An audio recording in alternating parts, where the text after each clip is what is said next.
The world market waits for increasing production and exports out of Malaysia.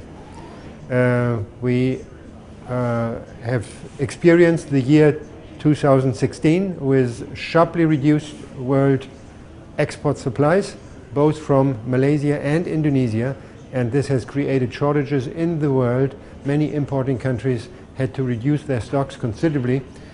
We at Oil World, we are observing the market, the global market for all vegetable and animal oils and fats since 1958. We are an independent private organization, family-based company. Independent, we have no positions, and we advise market players, producers, consumers, traders, government agencies about the developments. Now, our forecast is that Malaysian palm oil production will recover from the El Nino caused drought. This recovery will be slow in the first few months of 2017. It will gain on speed in the course of this year, particularly in the second half, July, December. We should see palm oil yields and production to recover from a year ago. This recovery will continue in 2018, hopefully. In 2018, we are expecting a further increase because it's only 2018 in which palms will really show higher yields, because in 2017 they are still suffering from the lagged effects of El Nino in form of changed sex determination and lower female flowers, and therefore as a result of that lower than usual fruit bunches to be harvested. So the outlook is for considerably higher production. We are expecting Malaysian palm oil production to rise by at least 2.5 million tons in calendar year 2017. Prices will initially be relatively high, at least in the first 3 months of the year, from our current perspective. And this is in the middle of October 2016.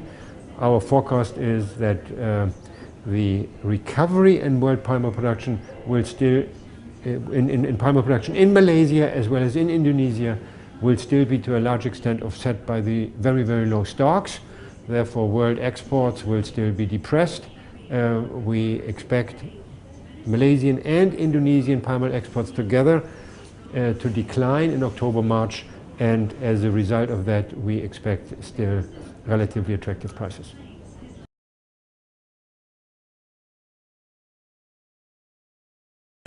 Oh, there are many threats, and some of the threats are homemade.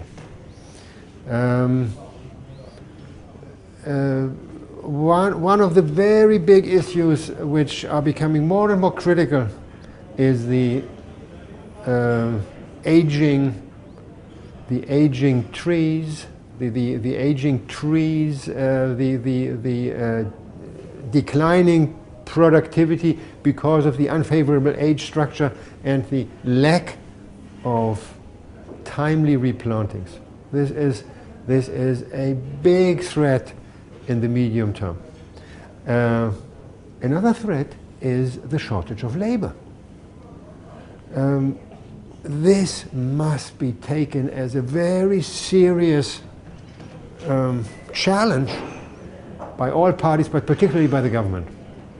We need to have a solution. Mechanization has to be improved, but this is a long process, and we cannot expect any quick solutions there. We already had crop losses in calendar year 2016, although production was down sharply. We still had a shortage of labor. Now, what happens if your production recovers by 10% in 2017, and this labor problem becomes even more severe? You are challenged by this, and if this is not solved in a proper way, you are losing yield.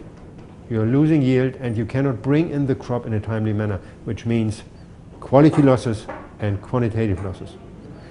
There are many other threats. The declining yield, or to say at least the stagnating yield in Malaysia and Indonesia. You can do much better, but the united efforts are necessary to raise yields and to the benefit of the country, and to raise production and export supplies the world needs. There are other issues. Reputation of palm oil, consumer acceptance. This must also be tackled on an international scene, ideally together with the Indonesians. A united effort would be much better. Harmonization of your export taxes. There is no need to fight for market share with the Indonesians. If you work together, I think you can be more successful.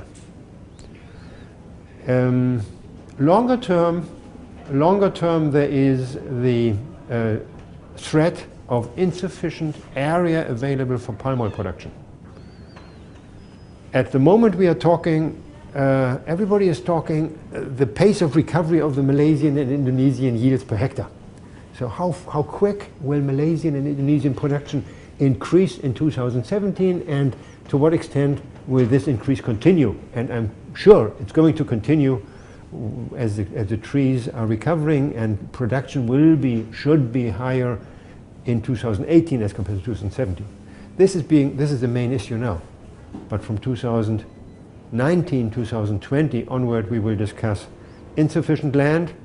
Are we planting enough are we planting enough oil palms? Are we cultivating enough additional area? And I have my concern.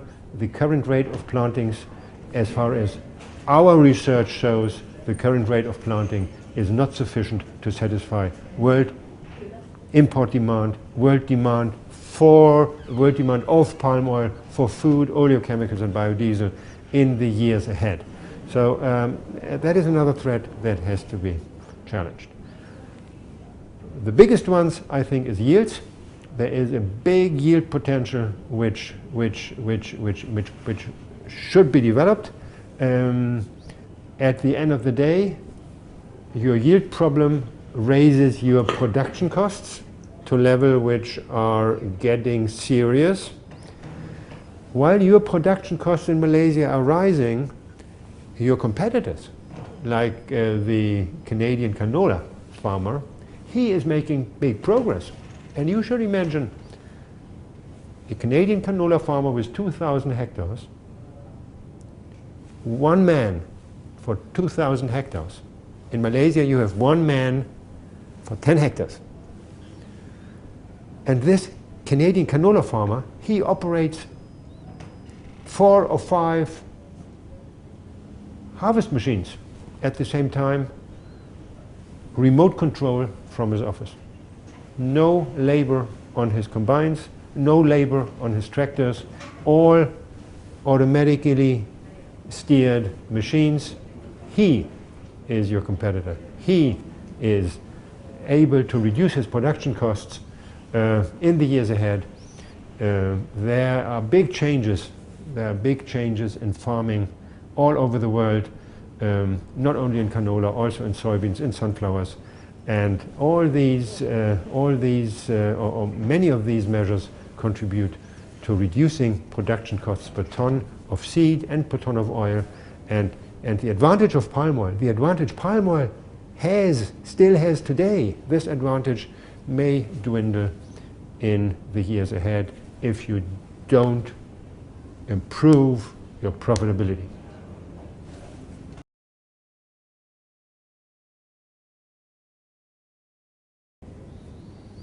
First of all, you can be very proud of what you have achieved.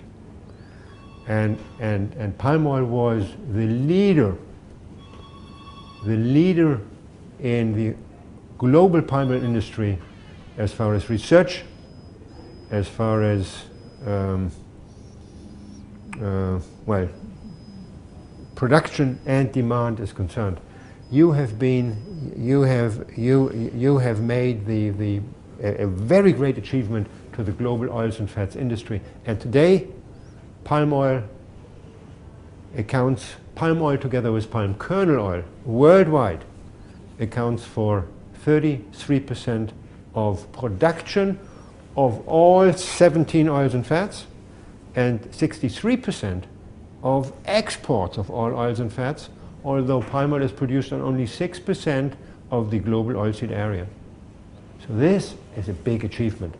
But you should not rest, and you should not, this is not the end. There are more challenges ahead, and the demand for palm oil continues to rise. Production of other oilseeds and other vegetable oils cannot be increased sufficiently. The world needs higher quantities of palm oil. Our forecast for the year 2025, our forecast today, in October 2016, we are forecasting global requirements of palm oil of 86 million tons in the year 2025, out of which 24 to 25 million tons will have to come from Malaysia. This in the year 2025. This is almost tomorrow, considering that it takes 3 years from planting until production.